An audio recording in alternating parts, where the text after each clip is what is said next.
Hey, this is Vicky from SICKSENSE, and you're watching That Metal Interview. Here we go!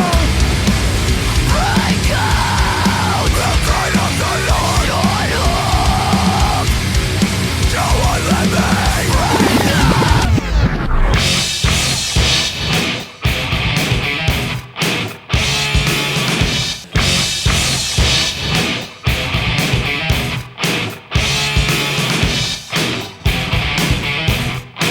That Metal Interview. And we're off, and we welcome you once more to the best rock metal podcast that exists on the planet Earth. The best rock metal podcast, that is my opinion, of course. And we have from the band SICKSENSE, Sick, S-I-C-K, like if you're sick, SICKSENSE. We have co-vocalist Vicky Psarakis, as she shares the vocals with her husband, Rob. And we talk about their vocals, how they share, who says and who decides which vocal parts to do, and where she's going to sing a clean vocal, where she's going to sing a death metal growl, if I can say that.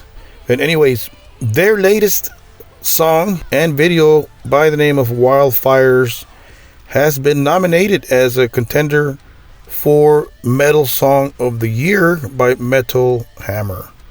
Isn't that badass? So congrats to the guys and to Vicky on this great nomination on behalf of Metal Hammer, right? So on behalf of your friends here at That Metal Interview Podcast, congrats to the band, and hopefully they win, right? So speaking of this contender for Song of the Year, let's check out this song by the name of Wildfires. Check it out.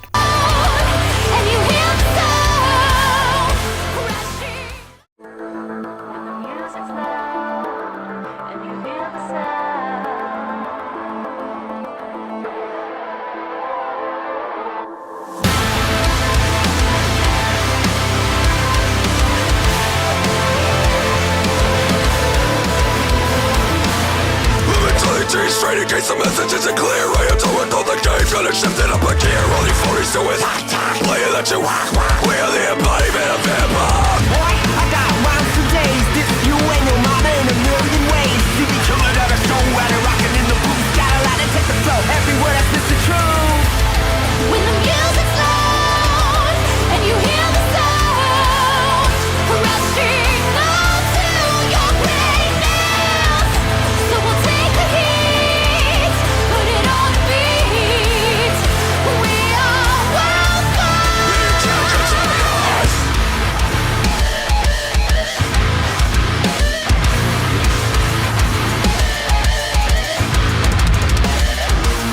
Rap 2 coming in with the sickness. Dropping hit tracks like it's nobody's business. Making pull up sweat like it's CrossFit fitness. Pull up, but I see it drop down. Without the way where you see me around, all of the nuisance, sense represent. I'm eliminate therapy, yes, right, fans. If my name's in your mouth and you owe me some rent. When the music's loud and you hear the sound rushing on to your greatness, so we'll take the heat, put it on a beat. We are wildfires.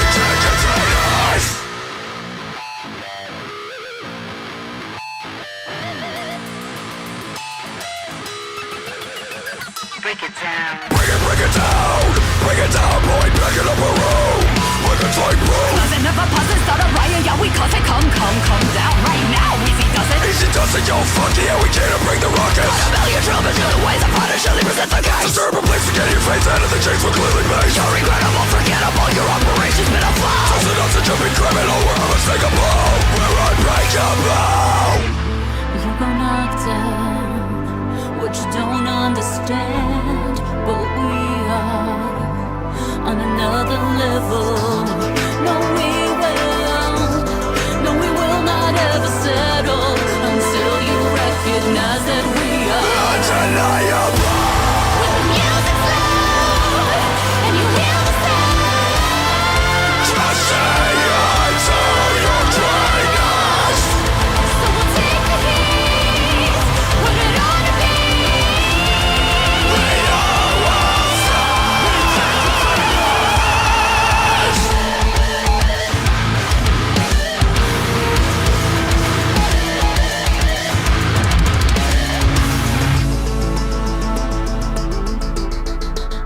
And that was Wildfires from the band's up-and-coming album, debut album, should I say, full length, because they already had 2 EPs. This debut album is Cross Me Twice. That is the title, to be released on February 14th of 2025 via Earache Records. So big shout out to Earache for bringing the kill once more, and congrats to the band on their nomination for Song of the Year, the Metal Hammer Awards, right? So awesome, very cool nomination there. Congrats to Vicky and the guys. So let's keep it short here. Let's go straight to our new chat, because we've had Vicky on the show before. This is our new chat with Vicky, and she checks in and talks about this up-and-coming new album, Cross Me Twice, and how she shares co-lead vocals with her husband, Rob, and all that good stuff. So here it is, our new chat with Vicky. Enjoy. Okay, so first question, ask everybody, where are you? What part of the planet? I'm currently in Phoenix, Arizona, United States. Weren't you in a different city before? Yeah, I've moved around a lot, but I was in Chicago before. Right. Up until 2022. So I've been here about 2 years now. So, what do you think of Arizona? I love it. We chose to move here, so yeah, definitely, yeah, I love it. Very cool. So, your first show was a couple of days ago, maybe a week ago. How did that go? It was great. It was fun. It was, a small local show, but it was the first time the band was playing with like our new lineup and all that, and first time playing in Arizona as well. But yeah, it was fun. Honestly, it barely felt like a show. I felt like I stepped on stage and then stepped off stage, and just like any other day, It went by quick, huh? Yeah, I saw a couple of clips. Yeah. Very cool. Yeah, it was like a 30-minute set, which, if you're having fun and you enjoy the music you're playing, it just flies by. Yeah. So you mentioned a couple of new guys in the band, a new lineup, if you will. How did that help this debut album? Because you guys already had EPs before. How did that help the material? How did it help? I mean, it wasn't something that like we actively tried to do. It's like we just, parted ways with our former members, so we had to find new members. But I think, the people we found, great decision. They've just, gone above and beyond, both in the instruments that they play and just their attitude and their work ethic. And yeah, I feel like they've been in the band for about a year or less than a year at this point, but I feel like I've known them for much longer. So, yeah, it definitely feels good.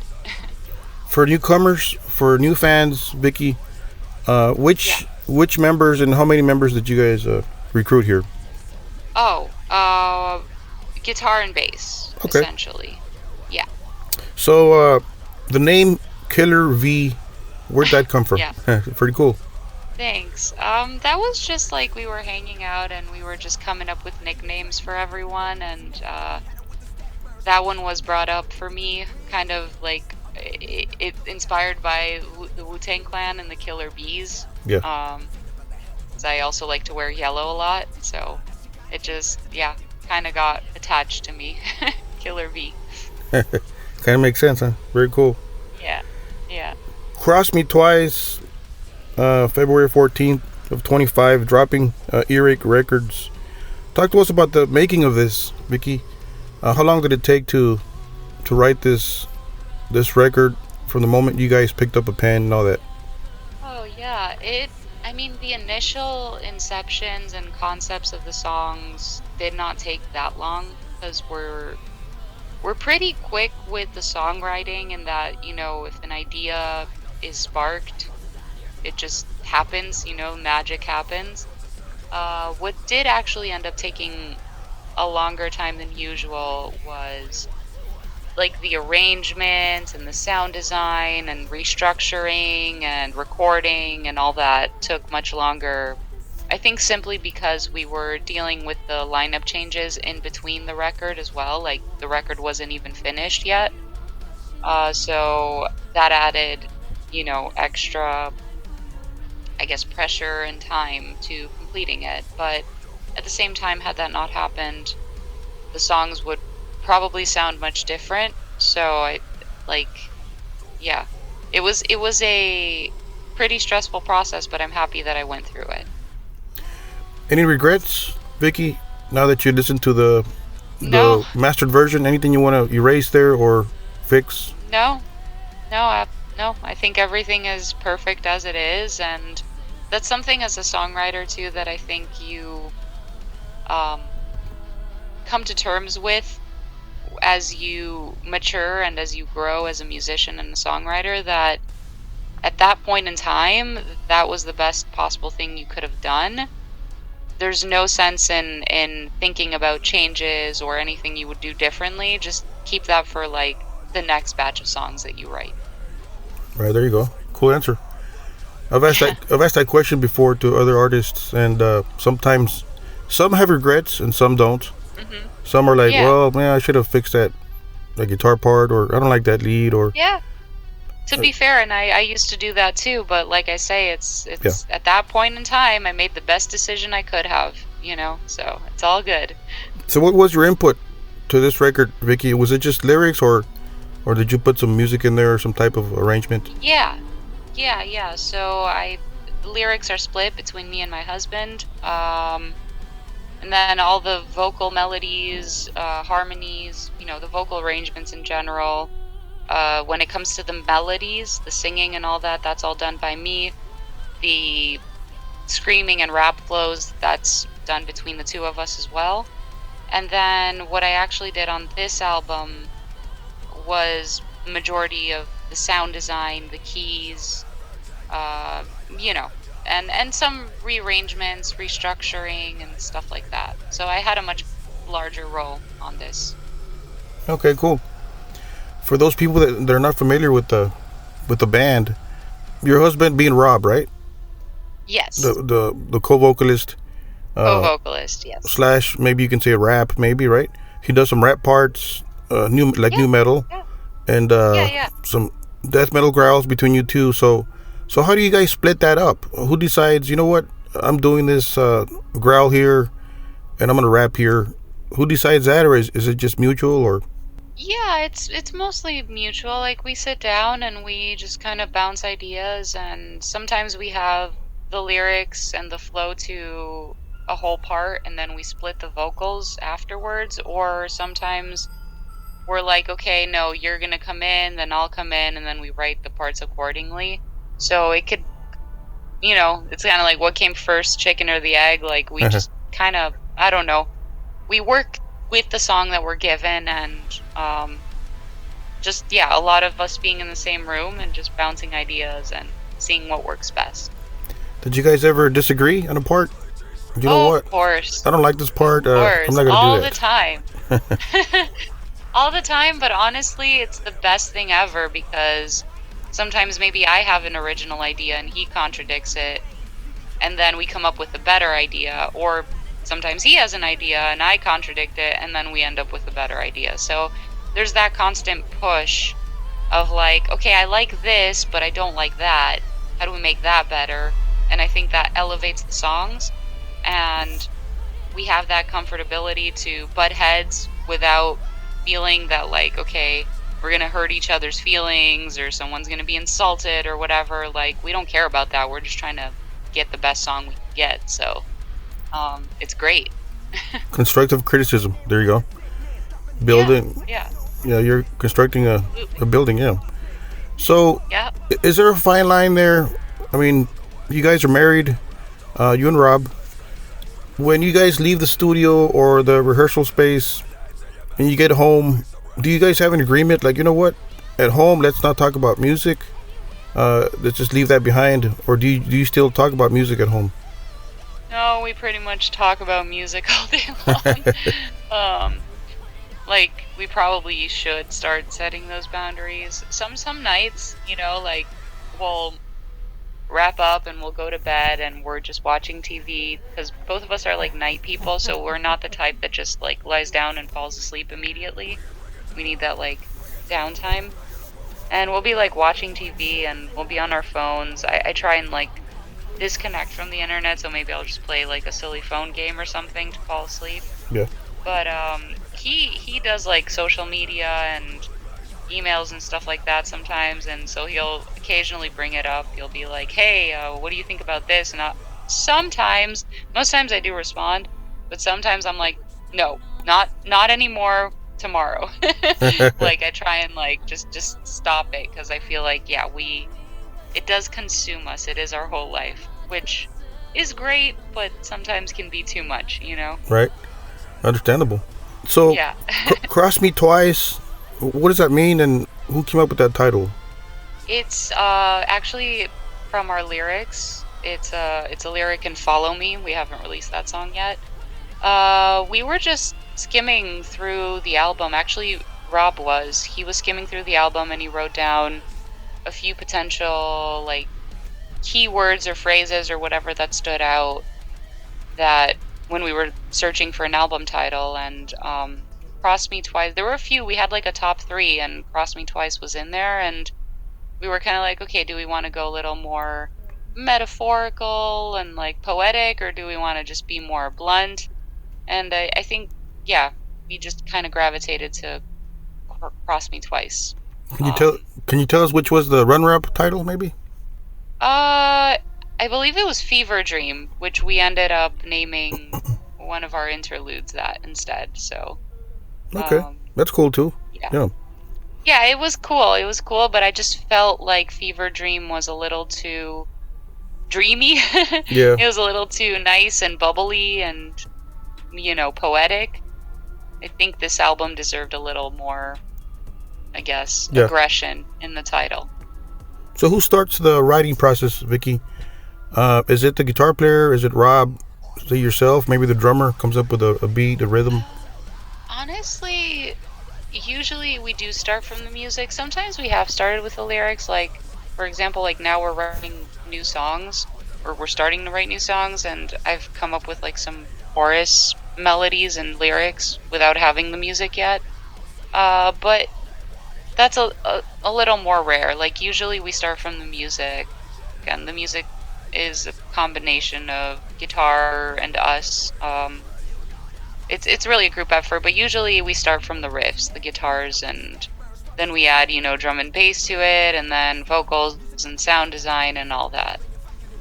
How is it working with the producer, Joey Authority? Joey, yeah. So I worked with Joey. We had like a lot of Discord sessions, mixing sessions, production sessions, just back and forth, and it was awesome. It was really cool. It was, you know, I handed him everything, all the sound design that I did, and occasionally he would like tweak things or add his own like touch to it, and I feel like we were on the same page for a lot of things when it came to the production, so that like-mindedness really did help. And yeah, it just established a really cool relationship moving forward. Like, we're going to continue to work with him on the next record as well, and yeah, it's just been great. Is he pretty easy on the vocalists, as far as you know what, I don't like that vocal line, can you sing it another 18 times, 28 times? No, I mean, none of that happened. I just handed him everything ready.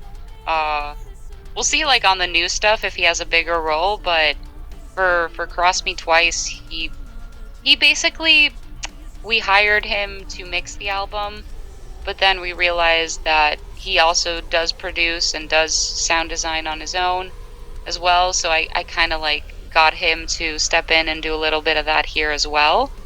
But for the most part, a lot of the songs remained pretty intact. Like, there was no part that I sent him vocals and he was like, hey, do it again. Like, he was pretty happy with everything I sent him, so. Nice. Was it the new songs? I don't know. We'll see. So you mentioned new songs for a newer album, a second album, I guess.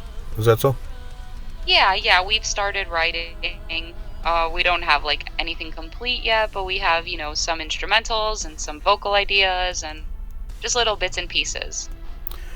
For people that don't know, Vicky, how does that work with the record label, Earache, in this case?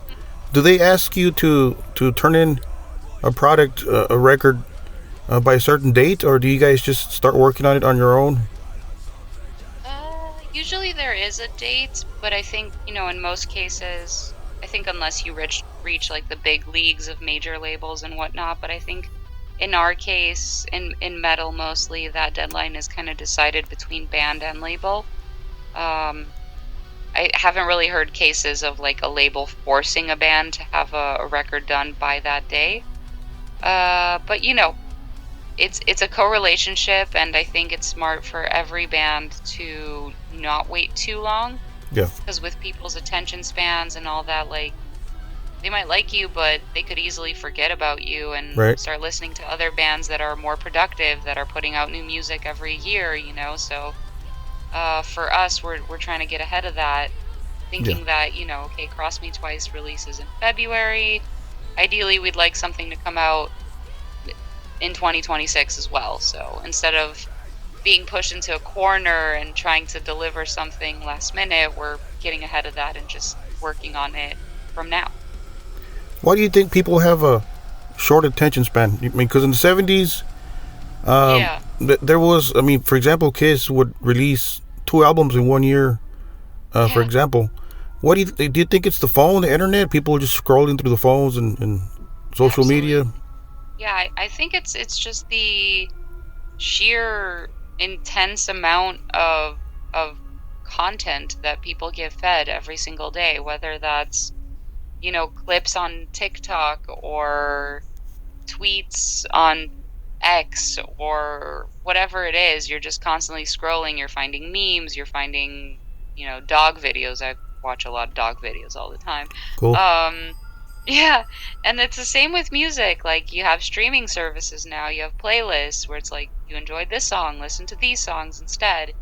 It's not a ritual like it used to be. Like you mentioned the 70s, it was like, no, you had to walk down to the record store, you had to buy an album that you had no idea what this album was going to sound like. Yeah. Maybe you heard a single on the radio, or maybe they had it on display that you could just put on headphones and listen to it before buying it, if you were lucky. But in most cases, you didn't know what the album was going to sound like, and you had to spend the money and buy it and take it home, and then because you went through all that effort, you're like, all right, now it's a ritual. I'm going to sit down and I'm going to enjoy this. And there was just that appreciation, so you gave your full attention to it. Whereas now I think music has become much more of a something you listen to while you're doing something else. Yeah. And I do this myself too, like I'm on the computer, I'm working on emails or something that doesn't require music. I'm like, okay, I'll play an album in the background, like yeah. I'm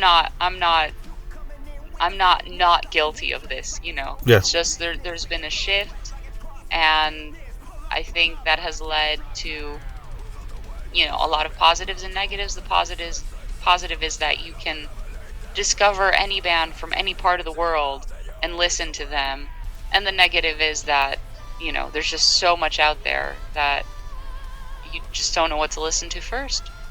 Right. Well said.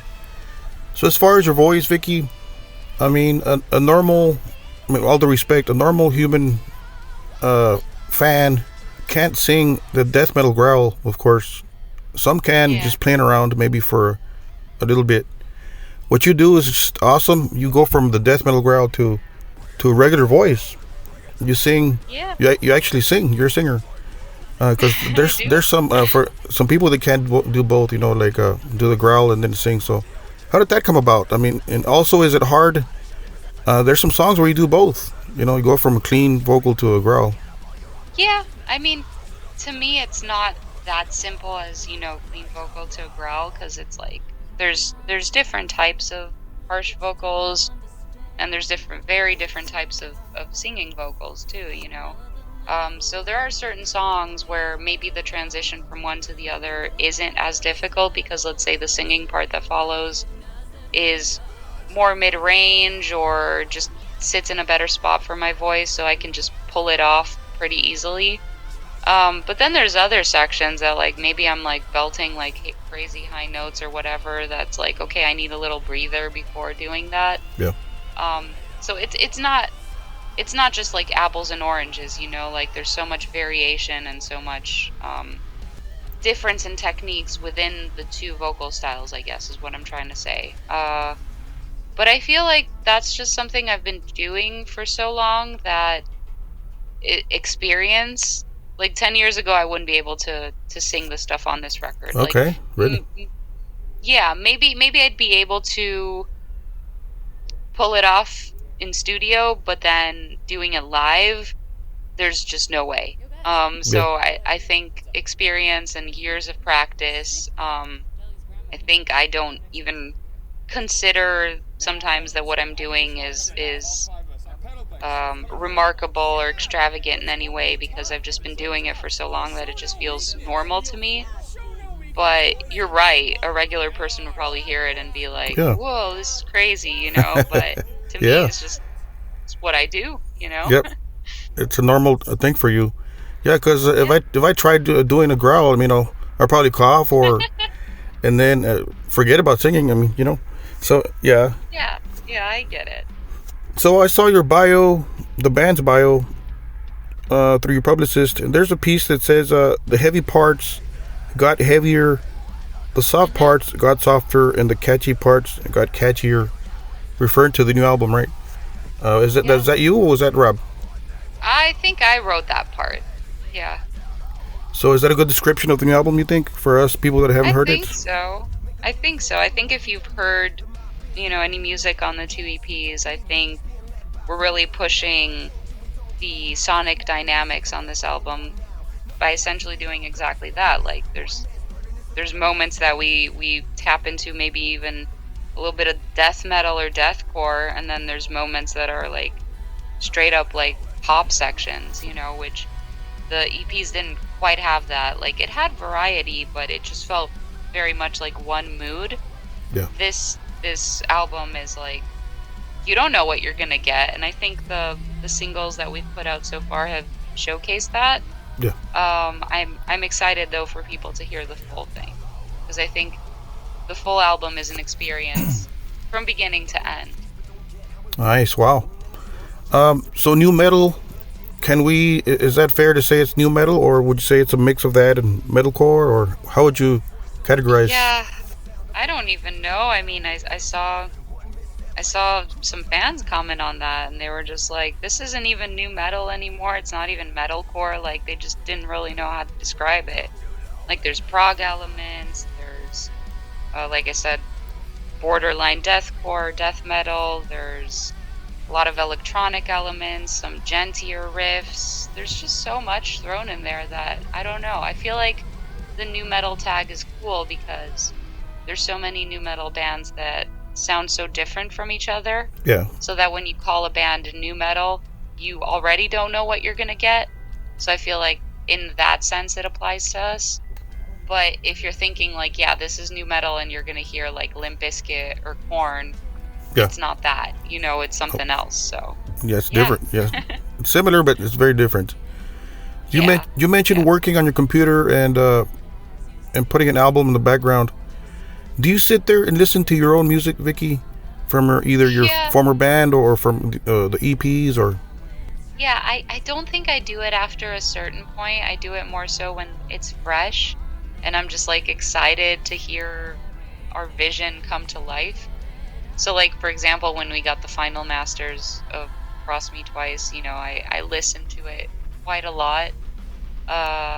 Even though I'd heard the songs in all forms for like a whole year already, but I was just excited, you know, and I kept listening to it. And I know I've heard some artists say that like it's lame to listen to your own music, but I don't know, I don't agree with that at all, because if you're not making music that excites you, that you want to listen to, then why are you doing it? Then you're just a fan of music, right, that wants to listen to other artists, you know. So I do listen to my own music. Yes. That's cool. It's up to you, you know. Yeah. So which is your favorite record of all time, Vicky? Do you have a favorite one? Oh, I don't have a favorite record. I'm sorry, I can't. It's tough. Too many. What's on your playlist? Currently? Oh, that's tough. My playlist. Out of new releases, I really enjoyed the new Whitechapel. Well, singles. I'm not thinking full albums now yet. New Whitechapel, new Fit for an Autopsy. I really enjoyed that single. Let me actually just pull this up because I do actually have a Spotify playlist. Cool. With like newer releases, I guess. Vola, I really like their stuff. I enjoyed the new Lacuna Coil single. Nice. Disembodied Tyrant for like heavier deathcore stuff. Yeah. Yeah, there's a lot of good things on there. Yeah.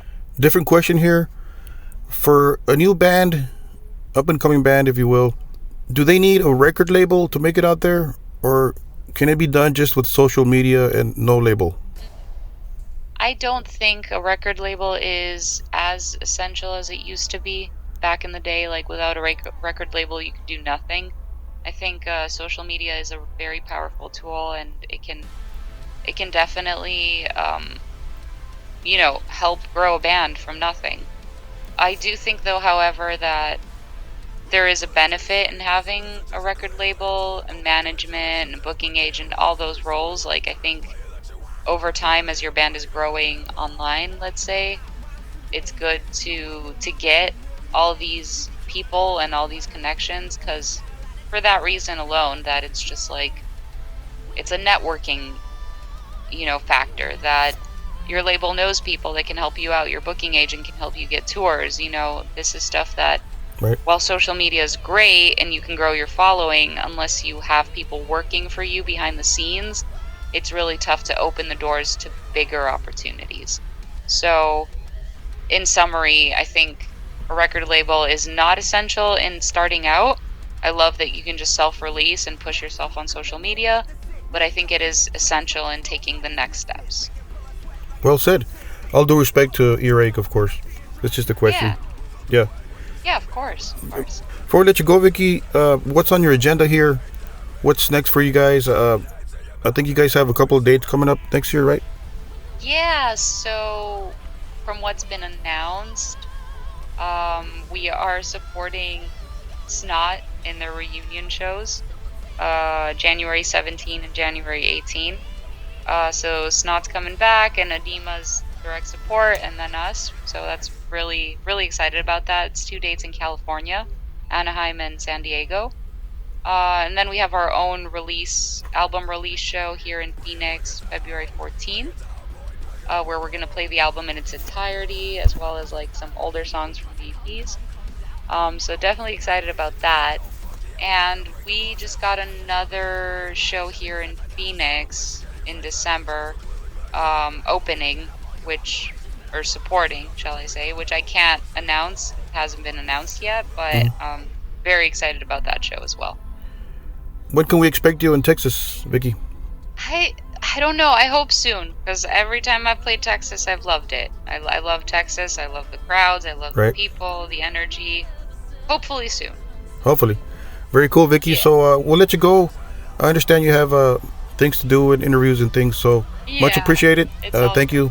Appreciate it. And we'll see you in Texas sometime soon. Absolutely. Thank you so much. I appreciate you.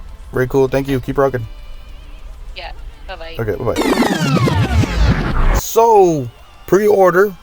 Support the band. Pre-order the upcoming release and debut album by SICKSENSE, based out of Arizona. As Vicky told us, title Cross Me Twice. Highly recommended. I got to hear it, and this is some awesome stuff. And right now you guys have access to a couple of singles and videos out there streaming on the internet. And so you can catch them on tour also. If you go to their social media, you can catch their touring schedule there. December 20th of 2024 this year, they have a gig opening and support for Escape the Fate, along with Dead, Brace Yourself, and Sun Order in Mesa, Arizona at the Nile Theater. So check that out. And of course, they got some dates coming up next year, so check that out. Log on to their socials, support them, go out there and buy merchandise. Thank you to Vicky for returning to the show. And speaking of this new release from the great SICKSENSE, highly recommended stuff anyway, so don't forget to subscribe to our YouTube channel, ring the bell for notifications, and follow us at That Metal Interview. On behalf of your friend James, spinning around the sun again and again and over, planet Earth, from the state of Texas, the US of A. Don't forget to keep it metal.